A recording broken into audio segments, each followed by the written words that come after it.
All right, today we're going to be looking at one of the OWASP top 10 command injection.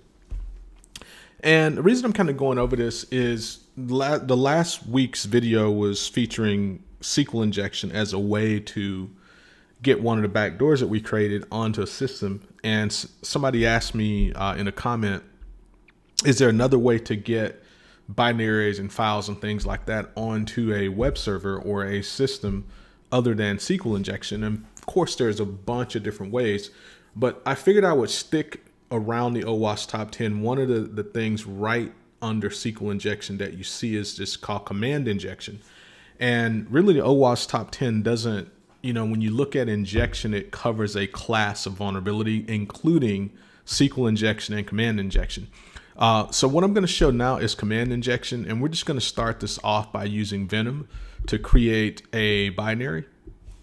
Not going to do the PowerShell backdoor that we did earlier, just going to keep it simple here to do this proof of concept. All right, so it created this little backdoor, which is simply going to send a reverse shell back to this machine. Now I call this x64 because this is a 64-bit Windows 10 machine that we have this web application running on that we're going to be exploiting. So now, as you've seen me do many times before, we're just going to copy this injection file, this binary, to our TFTP directory. Let's see, give ourselves permission to do it. Okay, and then we've got our TFTP server started. We've copied this thing over. So now let's look at how to use command injection to actually get this file over to the Windows 10 machine. Let me pull that up. The Windows 10 machine here that will be actually running it again. So when we access that Windows 10 machine, just to kind of show you the IP address here, it's 196. When we access it, there is a web service running on here. This is from the OWASP website. They have the vulnerable web app documentation on there, but you can actually get this from the DVWA website, which is the I think it's dvwa.uk or something like that. But you can just go there and download this web application to have it to practice with. So what we're going to do is we're going to go to the command injection little section here. And what's going on is this application, and this is very typical as far as seeing an application that allows you to do something, and we're essentially going to be using it to do something else. So for example, this application is created to allow you to ping an IP address. All right. And that's all you're supposed to be able to do. So if I enter, for example, one of Google's DNS servers, like 8.8.8.8, or, 7.7.7 or whatever the case may be, you submit that. And what you see is it pings that IP address, right? If we wanted to ping, for example, Microsoft.com, let's just see what IP that resolves to right now. All right. So if we ping Microsoft.com at this IP address,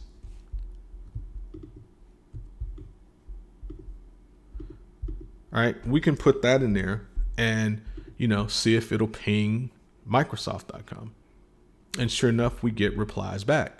So this is where, when I say things in classes and when I'm doing tutorials, such as, look, you really need to slow down and get your fundamentals first. You have to understand in detail under the hood how operating systems work. You need to understand in detail under the hood how network protocols and things like that work. And the reason I say that is because if you didn't understand the fundamentals of how Windows pings an IP address, or even what ping is, then you wouldn't understand how there may potentially be a vulnerability here.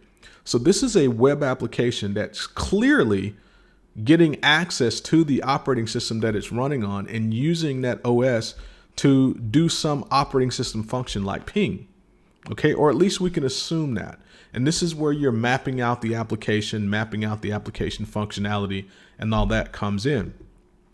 So I can then assume that if I can do a ping command, if I'm putting in input and it's using that input and putting it right into a Windows ping command, then I should be able to come up with ways to append another command to that input and see if that command can kind of run as well.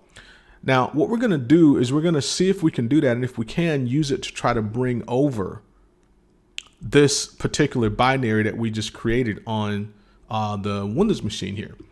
But what we need to do is first we need to set up a listener to wait for this binary when it calls back. And you've seen me do this several times as well. I'm just going to load Metasploit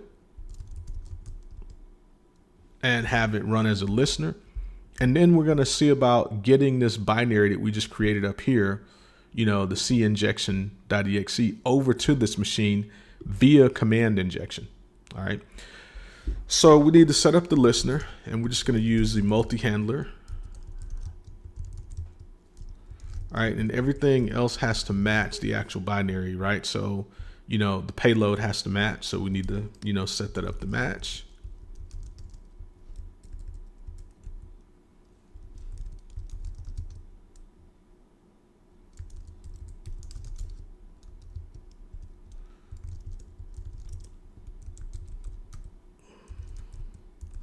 Then we set the L host and all that to match.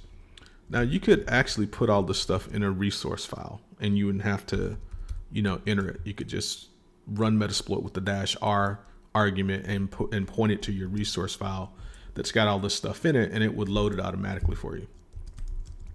All right, so we're gonna, we're gonna go ahead and launch this. So you can see our handler is waiting. So now we go and see if we're able to actually do the command injection. So here's what we're going to do. We know that if we enter that, it pings it, right? And if you know the fundamentals of Windows, let me just show you what I mean by you have to know your OS. If I know that I can go to the Windows command line and, for example, ping Google DNS servers with ping 8.8.8.8, well, when I learned my operating system fundamentals many, many years ago, I also learned that you could tie commands together. You could string them together. So I could ping Google, and then I could say something like and say, oh, also after you ping Google, run ipconfig, right? And it does both. So if we can get it to do that sitting natively on the OS, there is a chance that maybe when we do an injection, we might be able to say, oh, and by the way, go ahead and grab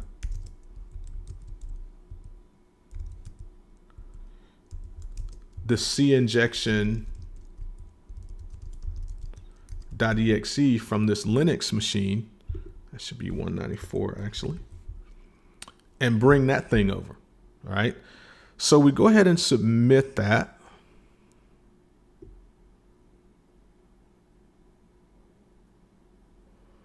And look, it looks like it successfully did the transfer or the bringing over of that file. So now if it looks like it did get over there, we know we got it over there. We simply now need to execute it and see if we get a connection back to our handler that's listening here. So if I go ahead and do my ping again, and this time I'm just going to say, go ahead and execute cinjection.exe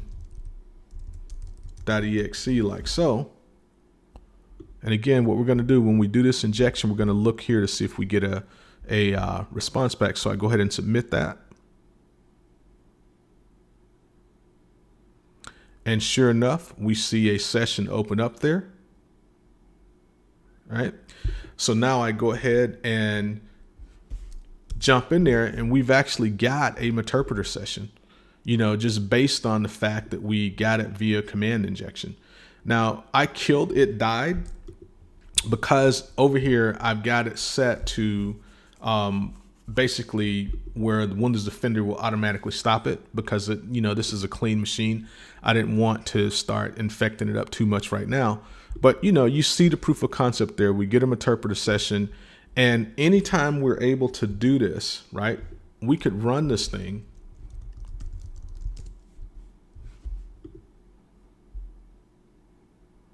and make that happen, right? We could always do that because now we know, that's actually going on that victim machine, to where this web application that's only supposed to allow ping, we're able to truncate and add other commands behind that ping, or the ping command that we assume is happening.